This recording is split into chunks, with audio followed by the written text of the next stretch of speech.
Kuya, kulay itim ba yung talisay? Yes ma'am, kulay itim po. Ba't namuti? Ma'am, ikaw kaya hatawi pag hindi ka namuti.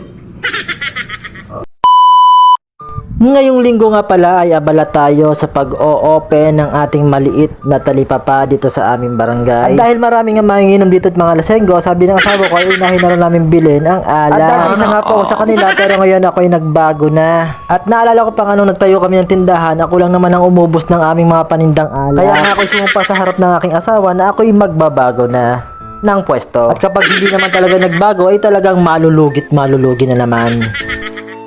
Alas 4 pa nga lang ng madaling araw ay pumunta na agad doon ng palengke para bumili ng gulay. Sabi kasi nila na mas mura ang gulay kapag madaling araw. Ang tawag nga pala nila dito ay bolante, sa may likod lamang ng pamilihan ng bayan ng Bae. Nag-order na nga rin pala ako ng tilapia at talisay para i-display sa harap ng aming maliit na talipapa. Yung steamer nga pala ng aking siomay ang napagdiskitahan ni kuya dahil wala siyang dalang timba.